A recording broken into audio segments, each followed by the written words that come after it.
মাধ্যমে সাম্প্রদায়িক উস্কানির অভিযোগ জালে খিদিরপুরের বাসিন্দা ওয়াজাহাত খান। কলকাতা থেকে তাকে গ্রেফতার করা হয়েছে গল্ফ গ্রিন থানার একটি মামলায়। এই ওয়াজাহাত খানকে গ্রেফতার করা হয়েছে। অসম পুলিশও এ রাজ্যেই রয়েছে। কলকাতা পুলিশের তরফ থেকে গ্রেফতার করা হয়েছে এই ব্যক্তি ওয়াজাহাত খানকে। এই বিষয় নিয়ে আমাদেরকে আরো জানাবেন, আমাদের সঙ্গে রয়েছেন প্রতিনিধি পিয়ালি মিত্র। পিয়ালি, কিভাবে পুলিশের সন্ধান পেল?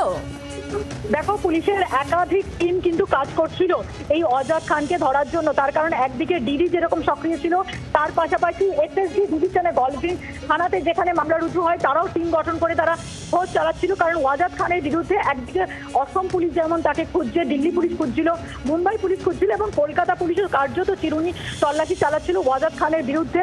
এবং তার বিরুদ্ধে হিন্দু যে সেন্টিমেন্ট সেটাকে হার্ট করার অভিযোগ রয়েছে। এবং সেই ওয়াজাহাত খানকে কিছুক্ষণ আগে কলকাতা থেকেই কলকাতা পুলিশ গ্রেপ্তার করেছে। গল্ফ গ্রিন থানাতে তার বিরুদ্ধে মামলা রুজু হয়েছিল।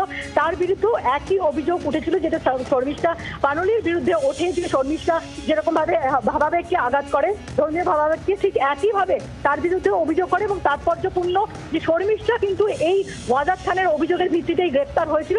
পরবর্তী সময় তার বিরুদ্ধে একাধিক জায়গায় মামলা রুজু হয়।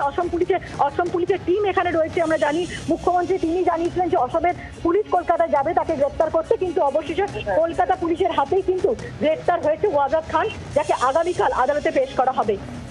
পিয়ালি, ধন্যবাদ। সমাজ মাধ্যমে সাম্প্রদায়িক উস্কানির অভিযোগ জালে খিদিরপুরের বাসিন্দা ওয়াজাহাত খান। কলকাতা থেকেই তাকে গ্রেফতার করা হয়েছে। গল্ফ গ্রিন থানার একটি মামলায় তাকে গ্রেফতার করেছে পুলিশ। বাংলার আওয়াজ, বাঙালির আবেগ, জি 24 ঘন্টা।